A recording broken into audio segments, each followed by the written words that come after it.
주의 성령이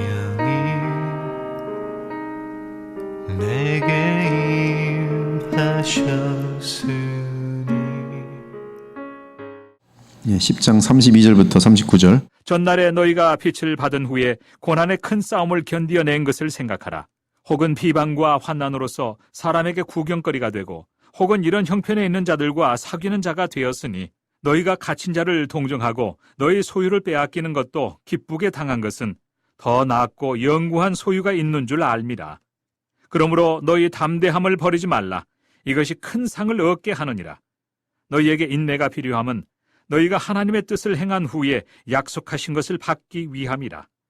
잠깐 후면 오실 이가 오시리니 지체하지 아니하시리라. 나의 의인은 믿음으로 말미암아 살리라.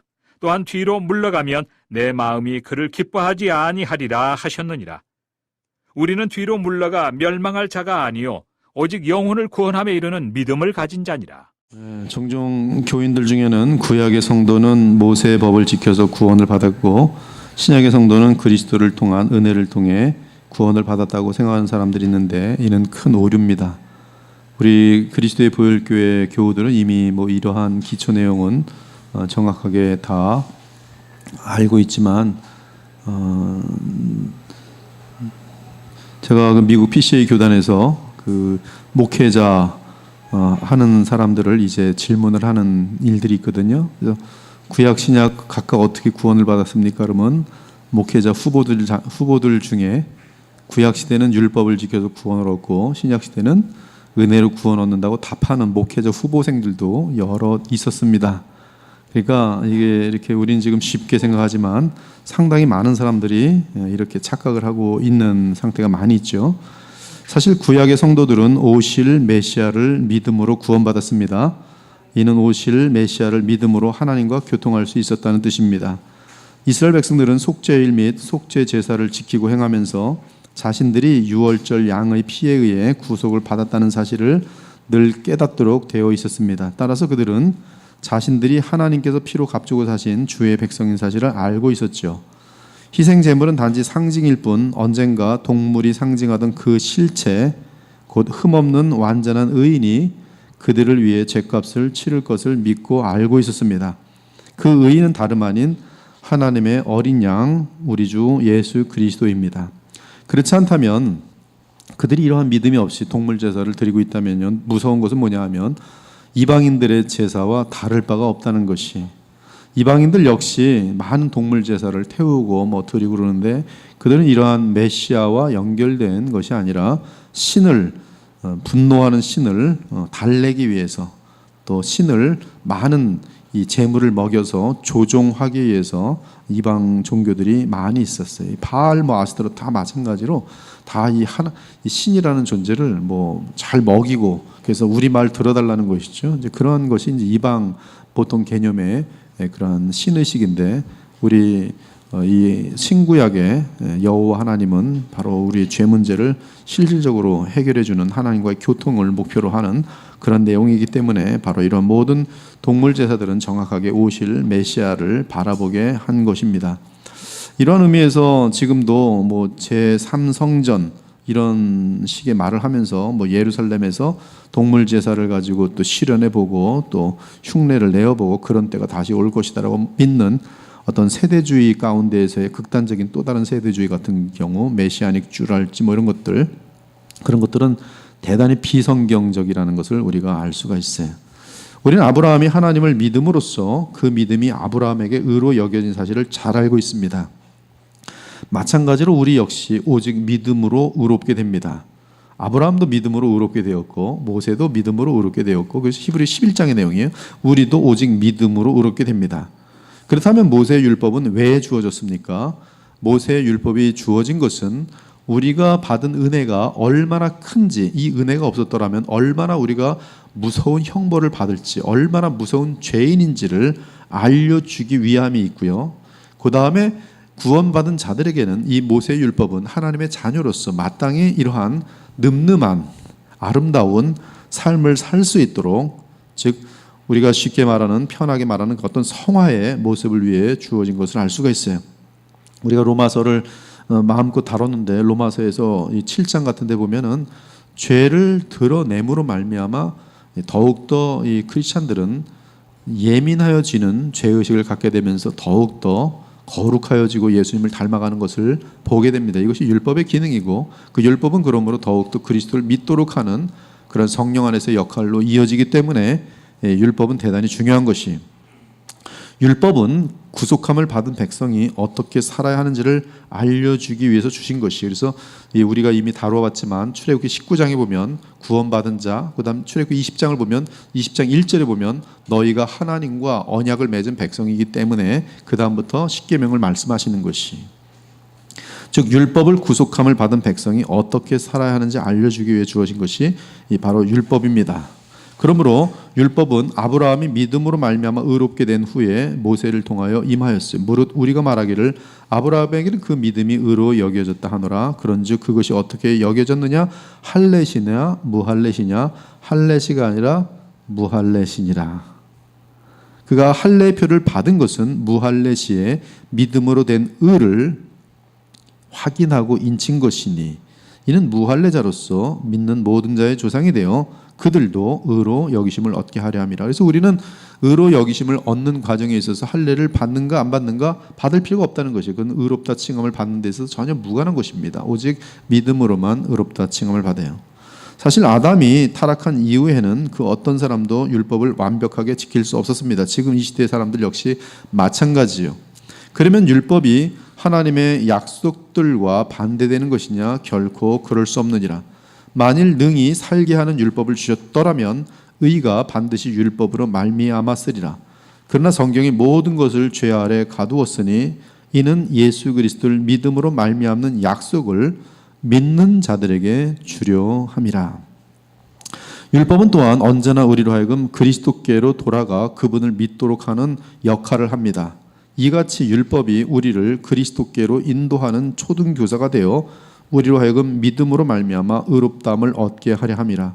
믿음이 온 후로는 우리가 초등교사 아래 있지 아니하도다. 너희가 다 믿음으로 말미암아 그리스도 예수 안에서 하나님의 아들이 되었도다. 이처럼 우리는 믿음으로 그리스도 예수 안에서 하나님의 아들이 되었고 또한 믿음에 의해 하나님과 교통하며 또한 오직 믿음에 의해 우리의 삶에 선한 열매를 맺게 됩니다.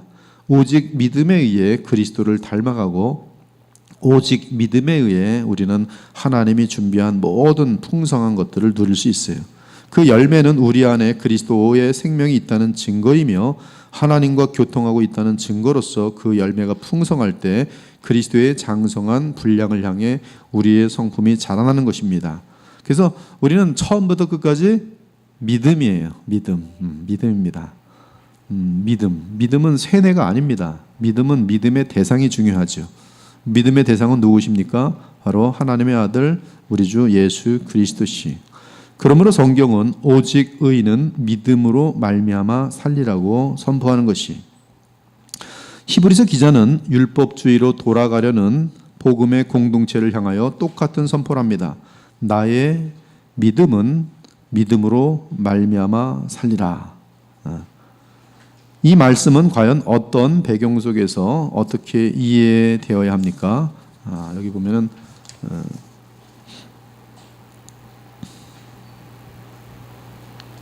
나의 의인은 믿음으로 말미암아 살리라. 38절에 나의 의인은 믿음으로 말미암아 살리라. 그 이 말씀은 지금 히브리서 기자에서 어떤 배경 속에서 이해됩니까? 32절에서 36절에서는 그 앞에서 새 언약을 거절하는 자들에 대한 경고와는 달리 위로의 말씀을 펼칩니다. 지금 이 내용은 위로의 그러한 맥락이 있어요. 유대 그리스도인들은 처음에 복음의 빛을 받았을 때 수많은 유대인들로부터 큰 고난과 박해를 받았습니다.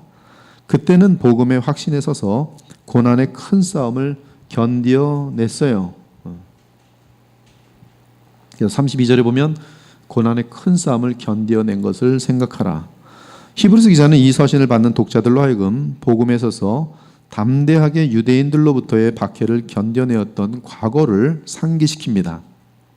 그리고 이러한 기억은 그들로 하여금 배교로 향하지 않고 끝까지 그리스도 안에서 하나님을 만나 뵐 수 있도록 할 것이에요. 이들의 배교는 모세에게 돌아가는 것이고 천사에게 돌아가는 것이고 그런 것인데 그거는 큰일 나는 내용인 것이 예수 그리스도께 지금 제대로 와 있는 것이죠. 그때 그들은 비방과 환난을 당하며 사람들에게 구경거리가 되었고 또한 복음으로 인하여 이러한 조롱과 멸시와 박해를 당하는 자들을 부끄럽게 여기지 않고 그 편에 서서 복음을 위해서 수고하였습니다. 그들은 복음으로 인하여 옥에 갇힌 자를 동정하였고 또한 복음의 편에 서는 것을 이유로 소유를 빼앗겨도 기쁘게 여기며 주께서 재림하실 때 주실 영원한 기업을 소망하며 기뻐하였어요. 이것이 지금 32절부터 34절까지의 내용이죠. 그래서 그때 그들은 주님으로부터 큰 상을 받게 될 것이라고 바라보면서 이러한 어려움들을 감당한 것이죠. 그러면서 지금 히브리서 기자는 이 수신자들에게 또다시 권면합니다. 그러므로 너희 담대함을 버리지 말라. 이것이 큰 상을 얻게 하느니라. 35절이죠. 하나님은 믿음 안에서 그분을 찾는 자에게 상 주시는 분이시며 그리스도를 기다리는 신자들에게 약속하신 복을 부으십니다. 그러므로 참된 복음에 서서 복음을 전파할 때는 당연히 박해와 반대를 당하게 됩니다. 이때 그들에게 꼭 필요한 것은 인내이고 그 인내로 하나님의 뜻을 행하게 되므로 결국 하나님께서 약속하신 것을 받게 되는 것이에요.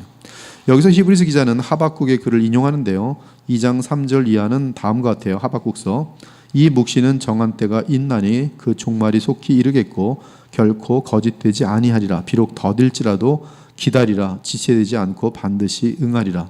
보라 그의 마음은 교만하며 그 속에서 정직하지 못하나 의인은 그의 믿음으로 말미암아 살리라.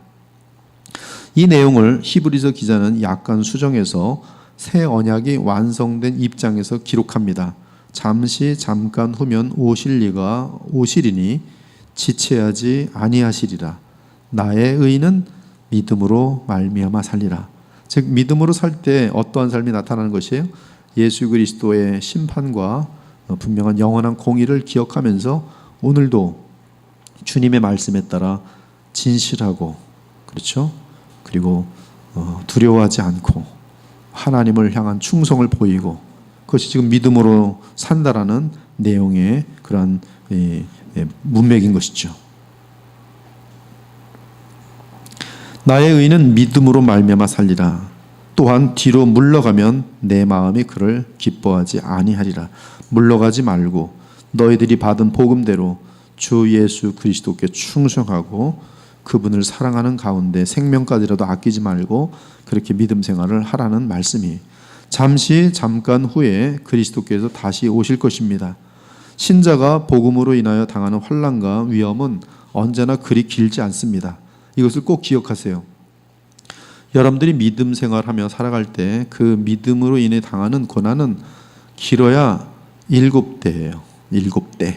그리고 3대 반 이렇게 나눠집니다. 그래서 길지 않아요.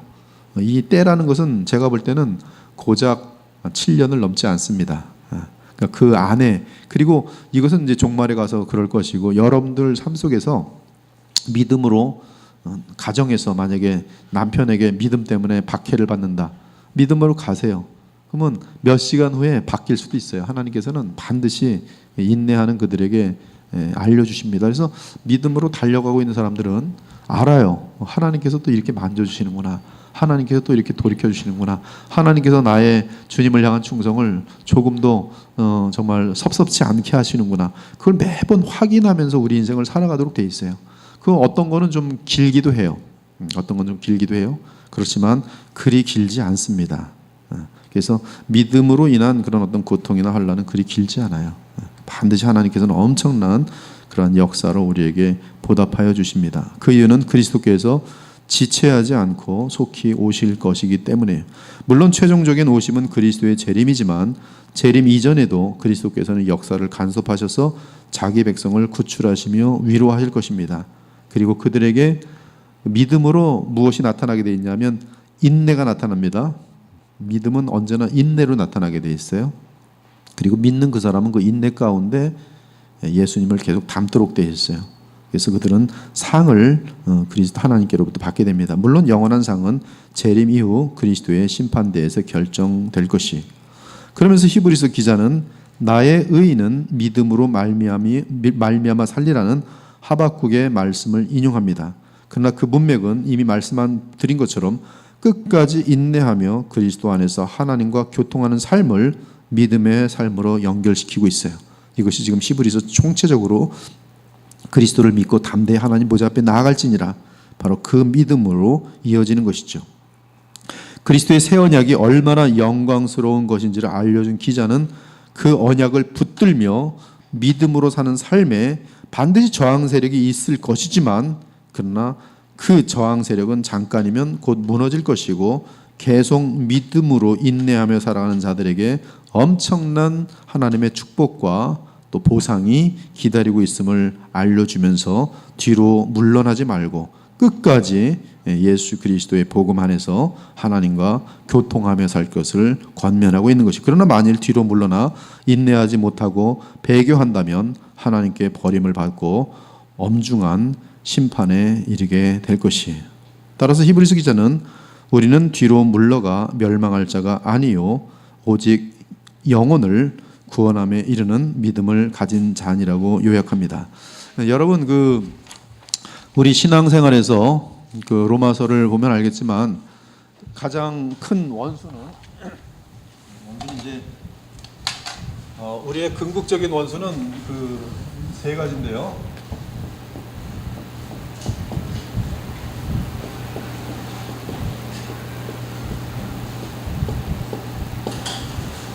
네, 사실은 이 세 가지는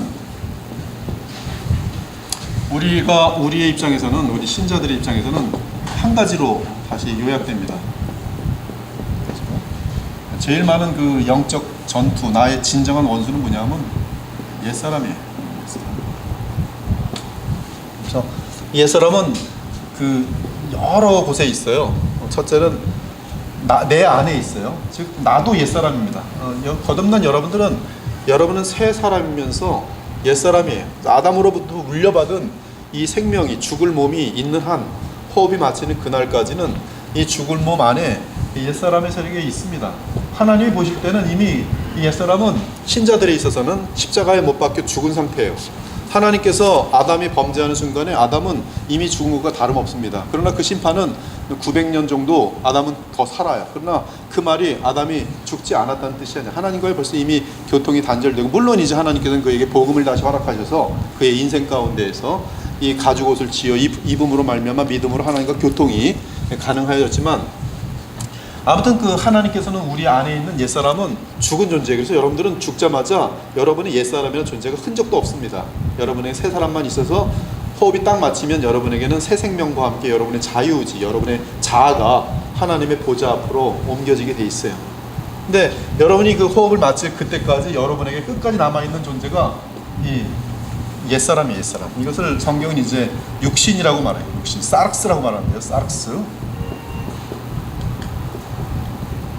육체라고도 번역이 되고 되게 복잡합니다. 그래서 이 이원론적인 사고방식을 가진 사람들은 이 몸뚱아리에만 무슨 문제가 있는 것으로 생각하지만, 그러나 성경 예수님께서 말씀하실 때는 이 마음으로부터 나오는 모든 것들이 우리를 더럽게 한다 말하면서 바로 이 몸에나 우리 영혼 속에서나 어떠한 하나님을 대항하는 인간의 교만을 만들어내는 그런 어떤 옛사람의 세력을 이제 이렇게 사르스 육신 또는 육체라고 이렇게 표현을 합니다. 그래서 우리가 거룩함에 있어서 로마서를 보면 가장 신경을 많이 써야 되는 결국 대상은 이 옛사람인데요. 근데 옛사람은 만약 구원받지 않은 사람은 옛사람밖에 없는 거예요. 옛사람밖에 없어요. 근데 교회에서 만약에 구원받지 못한다. 교회 안에도 가라지가 있거든요. 그 가라지는 뭐만 있는 거예요? 옛사람만 있는 거예요. 그러니까 옛사람이 추구하는 것과 새사람이 추구하는 것은 물과 기름처럼 부딪히는데, 그 교회 안에도 얼마든지 그 옛사람이 있어요. 사회는 누가 있어요? 이 사회 속에는 거의 다 옛사람들만 가득 찬 거예요. 거기 지금 길 가다가 지금 밖에 나가서 딱 보면 예수 그리스도의 복음도 관심도 없고, 영원한 나라에 대해서 관심도 없고, 죽음 이후에 대해서 얘기하면 전혀 관심 없어요. 지금 당장 먹을 것, 지금 당장 내가 즐길 것, 그것만 있으면 되지 무슨 지옥이 필요 없고 천국도 필요 없고 또 하나님도 필요 없고 무슨 마귀도 믿지 않고 아무것도, 그냥 나의 중심된 그러한 사람들로 가득 찬 것이 이 세상인데, 이 세상에 나가면 그냥 옛 사람들만 가득 찬 거예요. 이 사람들이 뭘 하고 있냐면 다 뭐 정치, 또 종교, 또 문화, 또 이런 것들을 모두 하고 있는데, 이 모든 것들은 하나님의 그 일반 은총이 그들에게 있어서 선한 것들이 남아있지만, 그러나 궁극적으로는 다 자기네들을 즐거움과 자기네들의 영광을 위한 것이지 하나님께 드려지지 않는 것입니다. 그래서 이러한 어떤 세상이나 이 사탄이나 이 모든 존재들은 지금 다 이렇게 옛사람과 다 연결돼 있어요. 그래서 우리는 결국 내가 싸워야 되는 존재는 내 안에 있는 옛사람, 또 내가 어떤 그리스도의 생명을 가지고 살아갈 때 반드시 깨어있지 못할다는 건 무슨 뜻일까요? 내 안에 새 생명을 따르지 않고 옛사람을 지금 따르고 있는 거예요. 깨어있지 못해서. 그렇죠? 그때는 또 문제가 생기게 돼 있고, 또 옛사람만 있는 강아지들은 또 문제가 되게 돼 있고. 그래서 우리는 이 복음의 삶을 살아갈 때 계속적으로 문제가 어디서든지 발생할 수밖에 없어요. 왜? 근본적으로 지금 틀리기 때문에. 그때 우리가 할 수 있는 일은, 내가 그들에 의해서 어떤 영향을 받을 때 나의 이 속에 있는 옛사람으로 또 살도록 하면, 우리도 지금 이제 깨어있지 못함으로 하나님께 의롭게 사용되지 못하고 이제 또 롯처럼 우리 인생을 망치게 되는 것이죠. 그래서 우리의 가장 중요한 관건은 계속적으로 나의 옛사람을 십자가에 못 박고, 셀프 디나이얼이에요. 이미 하나님 보실 때는 이미 죽은 것이고, 또 우리는 예수 그리스도와 연합됨으로 나의 옛사람은 이미 죽은 것으로 아무런 내게 영향력을 미치지 못합니다. 내가 원하기만 하면. 그래서 내가 그러한 옛사람이 내 안에서 꿈틀거리지 않도록 계속 그를 굶겨 죽이고 거절하고, 그리고 주님이 주신 새 생명의 역사를 따라 살아가는 그 일을 계속 감당함이 우리에게는 지금 제일 중요한 영적 전투로, 실질적인 영적 전투로, 나의 삶에 있어서 죄와 의에 대한 그런 관점에 있어서 영적 전투로 우리에게 가장 긴밀한 문제로 로마서는 제시하고 있는 것이에요. 그리고 물론 또 우리가 이 옛사람에 속하지 않고 계속적으로 새 사람을 입는 가운데 살아갈 때는 그 성령의 역사가 계속 충만하기 때문에, 성령의 역사는 우리에게 이 깨달음의 역사들, 즉 성령의 우리에게 어떤 그 조명하심의 역사들, 그리고 그 진리로 인도하는, 그래서 성령은 진리의 영이세요. 진리의 영. 우리를 계속 진리를 바를 알게 하고, 진리 대신 예수 그리스도께로 인도하고, 그 다음에 또 성령은 가장 중요하게 가장 흔한 것이 뭐냐면 거룩의 영이세요. 성령, the Holy Spirit, 우리를 거룩하게 인도하시는 이 두 가지 역할을 함께 하신다는 사실을 항상 기억해야 될 것이에요. 저번에 우리 남지사님께서 우리 지금 발표할 때 결국 이 복음 그리스도 중심의 해석에 대해서 어떤 본문을 얘기할 때 하나님의 복음을 수호하고 진리를 수호하고, 그 다음에 날마다 예수 그리스도를 닮은 거룩한 삶으로 나아가는 것으로 결론 내는데, 아주 굉장히 중요한 성령의 역할과 이 맞물리는 그런 결론이 제대로 된 것이죠. 아무튼 그래서 우리는 이 원수가 누구인가 항상 이 옛사람이라는 사실을 기억하면서 살아갈 때 우리는 엉뚱한 싸움을 하지 않고 하나님께서 원하시는, 성경이 원하는 그런 정상적인 싸움을 할 수 있는 것을 알 수가 있어요. 그래서 이 옛사람은 뭐든지, 한번 다 같이 한번 볼게요. 에베소 2장.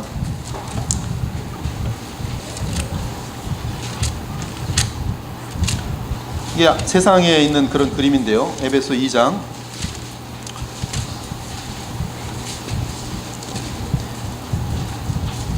2절과 3절이에요. 2절과 3절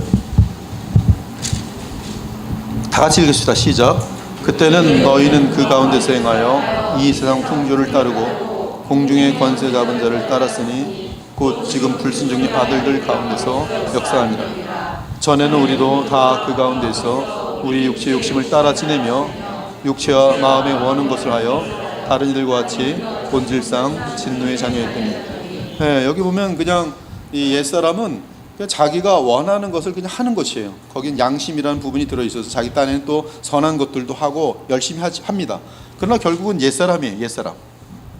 그리고 그 옛사람들은 뭔가를 막 하지만 2절에 보면 그들을 다스리고, 그쵸? 주관하는 존재가 누구예요? 마귀예요. 마귀입니다. 그렇죠? 그래서 불순종의 아들들이 누구예요? 옛사람들이, 자연인들밖에 없는 사람들이, 그들들 가운데서 역사하는 영이라. 우리도 옛사람만 있을 때는 어쩔 수 없는 존재였어요. 그러나 하나님의 은혜로 복음 안에서 거듭나서 새 사람을 입었어요. 그래서 우리 안에는 이제 로마서 5장처럼 그렇죠? 누구에게 나를 바칠지, 또 6장처럼 7장처럼 계속적인 그런 갈등들이 우리에게 있을 수밖에 없는 것이. 그래서 우리는 이 옛사람에 의한 모든 어떤 그 문화나 정치나 경제나 종교나 이런 것들이 있을 수밖에 없고, 그런 것들은 다 주님 오실 때 다 쓸어버릴 것이라는 걸 알고요. 우리는 대신에 이 새 사람이 살아야 되는데, 새 사람이 사는 방법은 오직 믿음이라는 것이죠. 오직 믿음. 그래서 내가 예수 그리스도를 믿고 바라볼 때 그분으로부터 오는 은혜가, 평강이 나의 새 사람으로 하여금 힘을 얻게 하고, 또 나는 그러한 선택을 함으로 말미암아 우리는 계속적으로 이 그리스도의 생명을 누리게 되면서 우리의 삶과 성품은 거룩함을 향하여 나아가게 돼 있고, 그 끝은, 그리고 그것은 우리에게 현실적으로도 생명을 누리며 그 끝은 우리에게 영원한 생명으로 이어지는 것을 우리가 볼 수 있어요. 그래서 우리는 이러한 내가 싸워야 되는 나의 정확한 원수가 무엇인지에 대해서, 그래서 여러분들이 그 로마서를 보면은 그 싸움의 대상이 놀랍게도 하나로 축소됩니다. 하나로 축소돼요. 그것이 로마서 7장에서 지금 이 싸움을 보여주고, 로마서 8장에서는 이 싸움에 대한 승리의 비결이 바로 부활하신 예수 그리스도의 성령의 도우심의 역사들을 우리에게 알려줌으로 말미암아 그리스도를 믿을 때, 그리스도를 의지할 때, 참으로 그리스도를 사랑하고 그리스도 하나님의 아들 예수 그리스도를 참으로 믿을 때, 그리고 믿음으로 말미암아 우리 옛사람의 세력들이 내 안에서는 활동할 수 없는 그러한 이 복음의 능력을 알려줌이 우리에게 나타납니다. 그래서 여러분들은 목사님 그렇게 세상은 지금 너무나 많은 큰 일들이 진행되고 있는데 고작 이 싸움만 하면 되겠습니까? 아니에요. 성경은 그 싸움을 우리에게 하도록 의도하고 있어요. 그리고 그런 싸움을 하고 있을 때, 내가 작은 일에서부터 하나님의 뜻대로 정확히 서 있을 때, 하나님은 그 한 사람을 통해서 역사를 바꿔내세요. 여러분, 사사기 시대가 어떤 시대인지 여러분 모르죠. 사사기 시대는 여러분이 만약 그 시대를 살면 날마다 눈물과 한숨과 애통함으로 막 그냥 분노할 일들이 가득 찬 세대예요. 근데 그 사사시대 속에서 한 사람이 지나가는데, 그 한 사람이 다윗 왕이라는 왕국을 이어지는 한 사람이 누구냐 하면 룻입니다. 룻. 룻은 이런 큰 그림을 보지 못해요. 그러나 단지 하나님의 말씀에 따라 그 기근과 괴로움 속에서 하나하나 믿음으로 살아요. 오직 믿음으로 살아요. 하나님은 그 룻을 통해서 다윗을 나게 하심으로 말미암아 온 인류를 그냥 바꿔버리세요. 그러니까 여러분들이 내게 주어진 작은 일들부터, 그리고 물론 기도해야죠. 나라를 위해서 기도하고 세계를 위해서 기도하고, 이 정말 불신에 속한 세력들이 예수님께로 구원받을 수 있도록 기도해야 되지만, 우리가 정작 싸워야 될 존재는 나와의 싸움이에요. 그래서 괜히 나 자신의 모든 것들을 옛사람으로 끌어버린 다음에 의로운 척하고 막 그러면 안 되는 것이, 지금도 평강을 누리고 또 감사하고 조금도 거짓이 없고, 여러분 거짓 없는 삶이 얼마나 귀한 삶인지 아십니까? 남들 다 거짓말하는 이 시대 가운데 절대 거짓말하지 마세요.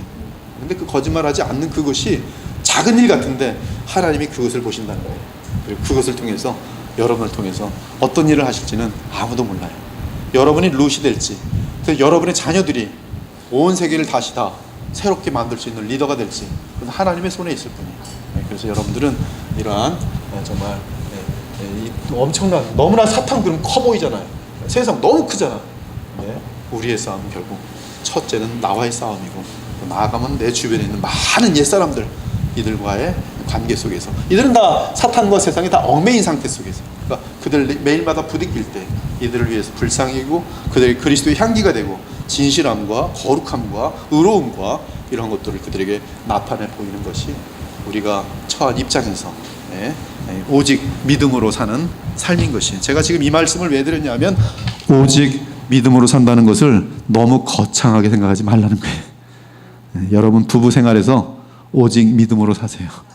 아내들이요, 남편에게 순종하는 것이 믿음으로 사는 거예요. 그거 하나 못하면서 뭐 세계를 논하지 말라는 거예요. 그래서 자녀들은 부모에게 순종할 줄 알아야 되고, 남편들은 아내를 위해서 자기 생명을 바쳐 사랑할 수 있을 때 그것이 믿음으로 사는 것이. 그리고 우리가 수련회에서 외친 것처럼 이 세상에 억울한 일이 너무 많아도 그러나 주님께서 이 모든 것을 공의로 이루실 줄 알고 그분 한 번 의지하고 주님의 사람으로 계속 변화되어 가는 것이 그것이 작은 일이 아니라 너무나 위대한 일이 될 것임을 우리는 성경을 통해서 볼 수밖에 없는 것이, 하나님의 능력은 전능하십니다. 지금도 세상을 그냥 1초 내에 다 정상적으로 만들어내실 수 있어요. 모든 불의를 쓸어내실 수 있어요. 그러나 그렇게 하지 않는 이유는 하나님의 관심은 오직 여러분에게 있기 때문에 그래요. 이러한 상황에서도 믿음 잃지 않고 정말 나를 사랑하는지, 나만 바라보는지, 그리고 내가 시키는 대로 하는지, 거기에 하나님의 관심이 있어요. 그래서 소돔과 고모라에 의인 몇 명만 있으면, 의인 10만 있으면 하나님은 멸망시키지 않습니다. 그러나 소돔과 고모라가 멸망된 것은 의인이 몇 명 있었어요? 오직 한 사람이 있었어요. 누구예요? 롯이에요. 근데 롯은 정상적인 의인이에요? 엉망진창의 의인이에요. 근데도 의인이에요. 그래서 롯은 그래서 거기서 어떻게 해야 돼요? 거기 수십만이 살았을 텐데 롯은 딱 한 사람인데 하나님 정확히 끄집어내십니다. 잡아서. 완벽하세요, 하나님. 여러분의 인생, 여러분이 100만, 1000만, 억 있어도요, 여러분이 하나님의 자녀면 하나님은 1000만, 억 관심 없어요. 누구에게만 관심 있어요? 하나님의 아들로 그 피로 구원한 여러분 한 사람에게만 관심이 있어요. 그것이 노아 홍수예요. 노아 홍수 때 몇 명 구원받았어요? 8명 구원받았어요. 여러 이 과학자들에 의하면 노아의 홍수 때 인류는 미니멈 4억 정도로 보고 있어요. 미니멈 4억. 4억 중에 8명이에요. 근데 8명 중에 하나님께서 실수로 7명 구원했어요? 아니에요. 정확하게 하나님이 택하신 자들을 정확히 끄집어내셔요. 그 4억 이상, 10억일지 20억일지. 그러니까 여러분 한 사람 한 사람이 하나님 앞에서는 너무너무 소중하고, 여러분 한 사람의 말 한마디, 이 모든 것들이 무슨 의미를 갖고 있냐면 영혼의 의미를 갖고 있어요. 여러분들은 영혼의 의미를 갖고 있어요. 이 육신에 속한 자들은 영원한 의미가 없어요. 다 허무입니다. 그러나 여러분들은 다 영혼에 속한 자들이고 영혼을 위해 사는 자들이기 때문에 여러분이 복음으로 말 한마디, 예수님을 믿음으로 말 한마디 한 것은 여러분이 알 수 없는 무한한 영향력을 어떻게 나타낼지는 아무도 모르고 하나님만이 아세요. 그래서 여러분들은 오늘도 믿음으로 살면 되는 것이, 전쟁이 났는데 전쟁의 실패 원인이 뭐냐면 개미가 어떤 병사를 콱 물었어요. 병사가 다 긴장하고 있는데 개미가 오면서 그러면서 총을 잘못 쐈어요. 그 쏘면 안 되는데 그래가지고 패배했어요. 개미 한 마리에서도 큰 전쟁의 승패가 좌우될 수 있는 것처럼 여러분의 오늘도 순간순간에 믿음으로 행한 것에 의해서 어떤 무한한 결과가 나타날지는 우리는 모르고 하나님만이 아신다는 것이, 오늘도 내일도 믿음으로만 살아가시는 저와 여러분 되기를 간절히 바라겠습니다. 우리 기도하겠습니다. 하나님 감사합니다. 성경에서의 모든 주의 백성은 오직 믿음으로 살았음을 알게 하시니 감사합니다. 그 믿음을 하나님은 의로 여기시고 소중히 여기시고 상을 베푸시고 영광을 주시는 것을 오늘도 보게 됩니다. 주 하나님, 저희들 날마다 믿음으로 살게 하여 주옵소서. 영원하신 왕이신 우리 주 예수님께만 충성케 하여 주옵소서. 예수님께서 지시하는 대로 행하게 하시고 또 예수님이 기뻐하신 일을 행할 수 있는 저희들 되게 하여 주옵소서. 우리의 관심이 우리의 영원한 왕이신 주님의 마음에 가 있게 하시고, 주님이 무엇을 원하시는지, 무엇을 기뻐하시는지, 무엇을 슬퍼하시는지, 무엇을 우리에게 알려주고자 하시는지를 우리가 마음을 기울여서 주의 뜻대로만 움직이는 삶을, 믿음의 삶을 살다가 주를 만나 뵙게 하여 주시옵소서. 우리로 인하여, 우리의 믿음으로 인하여 우리의 자녀들이 복을 받길 원하며, 우리가 속한 모든 공동체가 복을 받길 원하며, 또 우리가 세상에 나아가서도 빛과 소금의 역할을 넉넉히 감당함으로 말미암아 우리로 인하여 이 세상이 복을 받길 원합니다. 믿음으로 살 수 있도록 도와주시옵소서. 오늘도 감사드립니다. 돌아가는 발걸음에 주의 은혜가 넘치길 바랄 때 살아계신 우리 주 예수 그리스도의 이름으로 기도 올려옵나이다. 아멘.